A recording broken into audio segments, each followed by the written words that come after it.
welcome everyone who is a part of today's live reading. We are here for the Book Fairies, and it is our third annual Read-a-Thon.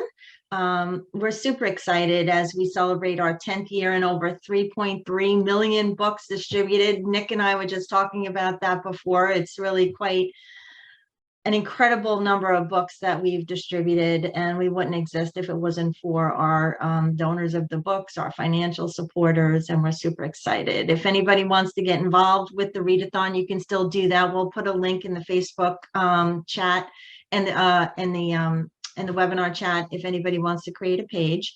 But today we're excited because we have Nick Bruel. He's an author and illustrator of the phenomenally successful, New York Times successful, best-selling Bad Kitty series. And we are so lucky to have you here.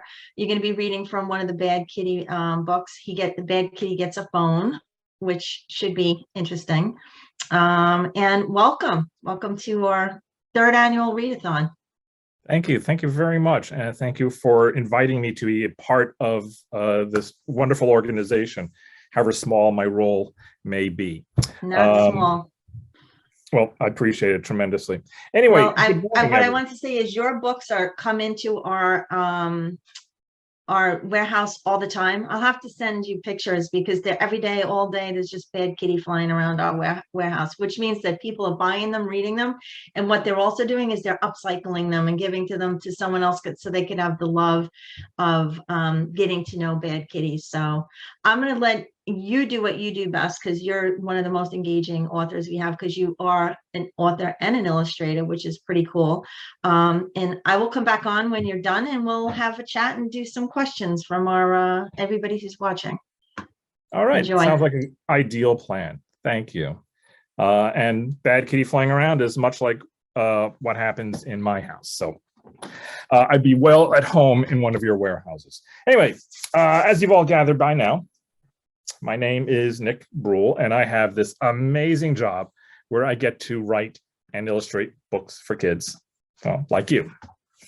Best part of this job where I get to write and illustrate books for kids like you, is that every now and then it gives me the opportunity to actually meet with kids like you, albeit sometimes virtually, like right now.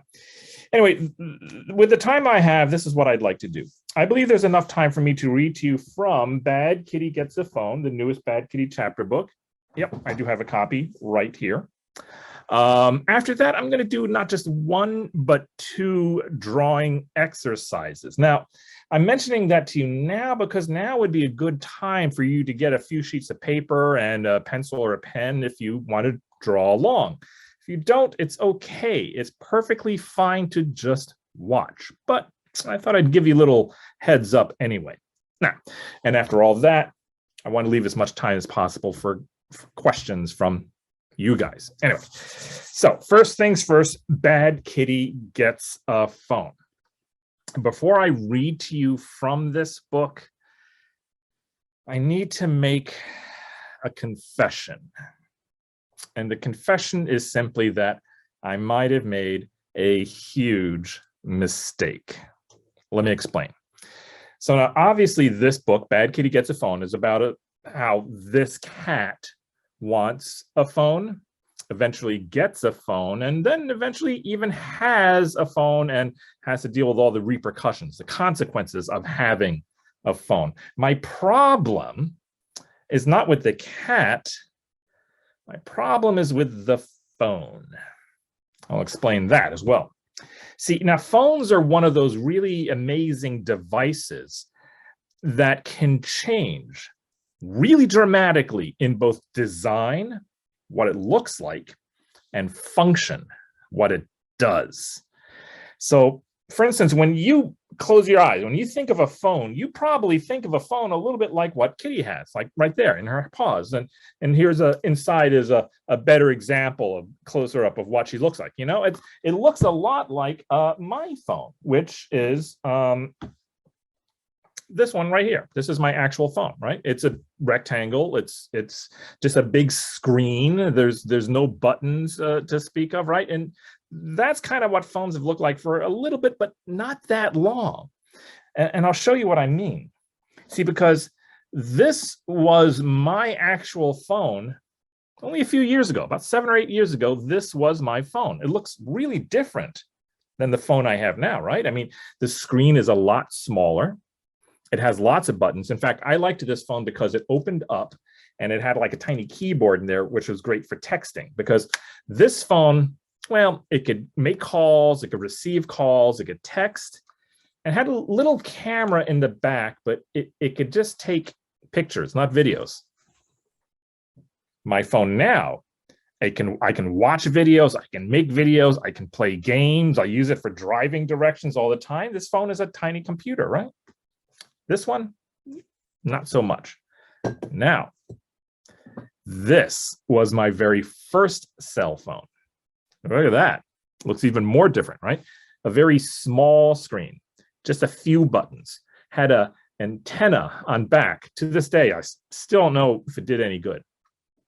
This phone could make calls, it could receive calls, it could sort of text. It wasn't easy, and that's it.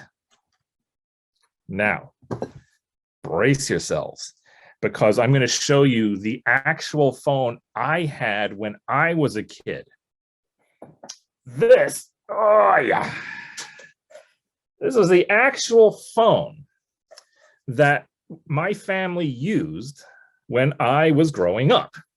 Look at this thing. It weighs at least 5 pounds. The handset alone is like a pound. And this is how you would use it. You would listen on this end and you would talk on this end. What do you not see on this phone? You don't see any screen at all. You don't even see buttons. See, this was called a rotary phone, and this is how it would work. You would put your finger into one of these holes, and then you would turn it to this sort of end bar here, and then you'd let go. Now listen carefully. I'm going to do that again. Did you hear all those little clicks and whirs? All right. This machine would count all those little clicks, and that's how it would know what number I was dialing. And I would have to do this 7 to 10 times in order to make a phone call. And that's it. I can make calls, I could receive calls. I'd be pretty hard pressed to play Plants vs. Zombies on this phone. So this is all to say that phones have changed a lot in my lifetime. They've actually changed a lot in just the last few years, which means that phones are going to change a lot in the next few years. I may have outdated myself already, because this is the phone that Kitty has, but phones may not look anything like this in just a few years. Oh well, I can't control that. What I can control is what I have on hand right now. What I have on hand right now is a book called Bad Kitty Gets a Phone. So what I'm going to read to you from now is not at the very beginning of the book where Kitty wants the phone. It's not from, I'm not going to read to you from a little later on where Kitty finally gets her phone. I'm going to read to you from right in the middle where Kitty actually has her phone. Now she has to deal with all the repercussions of it. And now in order to do that, I'm going to switch over to my handy dandy fancy schmancy document camera where I will read to you from Bad Kitty Gets a Phone. Chapter 6, ViewTube. Kitty, you've been on your phone all morning, and this is after you were on it all day yesterday and the day before. I certainly hope you're not playing inappropriate games or getting into trouble on social media again. What are you doing? Have you really been playing that feather tap game all this time? Puh, says Kitty. This isn't feather tap. Oh, you're watching ViewTube videos. Well, I guess that's innocent enough. I hope you're watching something educational. What Kitty's watching is, what a happy cat. My cat is so happy because she's playing with feathers. Cats love playing with feathers, especially my cat. I'm going to sing about my happy cat. Whoa, happy cat, what a happy cat. My happy cat loves playing with feathers. Happy cat. Are you kidding me? Guh, says Kitty. Let me get this straight. Instead of playing with real feathers or even playing a phone game with fake feathers, you're watching videos of other cats playing with feathers. Kitty, are you even listening to me? Finna, says Kitty. What a happy cat. My cat is the happiest cat. My cat likes to watch videos of other cats playing with feathers. Happy cat, happy cat. My happy cat likes watching videos of other cats, happy cats playing with feathers. Happy cats. That was the most bizarre thing I've ever seen. So instead of playing with feathers yourself, you just watched a video of another cat watching a video of yet another cat playing with feathers. I don't understand anything anymore. Muh, says Kitty. Kitty, watching videos on a phone can be really fun, but a phone can do so much more. I know. Let's do something creative and actually make a YouTube video with your phone. You like this idea, Kitty? You actually like this idea? Hooray! I'll help. The first thing we can do is start by writing a script for our video. Oh, you have one already. And you want me to read it? I'm flattered. And you want me to shoot the video on my phone? Well, that is quite an honor. I'll do it. Ready, set, action. What a happy cat. My cat is the happiest cat. My cat likes to watch videos of other cats, watching videos of other cats playing with feathers. Happy cat. Well, that was revolting. Please don't tell me that you're going to post that video. No? Good. Oh, you have a new script. Excellent. What are you going to do? Juggle, dance, read poetry? What a happy cat. Oh no. My cat is the happiest cat. I think I'm going to be sick. My cat likes to watch videos of herself, watching other cats, watch videos of other cats, playing with feathers. I can't do this anymore. I can't believe that I just took part in that. But I guess you were at least doing something creative, Kitty, so I can't be too upset about it. Tap goes Kitty. Send goes the video. Bing, bing, bing, bing, bing. Wow, it sounds like you're already getting comments about your video. That was quick. And the comments are, a dog named Rex says, that was lame. Cats are lame. Dog named Fido says, yeah, seriously, lame. Cats are the lamest. A very odd-looking dog named Rover says, I wish I had paid to watch this so I could ask for my money back. Chatty Kitty says, I thought that was cool. That's the cool way cool cats say cool. Ouch. I'm sorry, Kitty. That was mean. Cats and dogs and people being mean to each other on the internet can be a real problem. Often we're mean to each other on the internet in a way that we would never be if we were standing face to face. That was bullying. There's no other way to put it. Cruel words written in comments or in forums or anywhere on the internet can be just as hurtful as if they were said out loud. We can't control what other people do or say, but what we can control is ourselves. We can make sure that we never take part in the same awful behavior that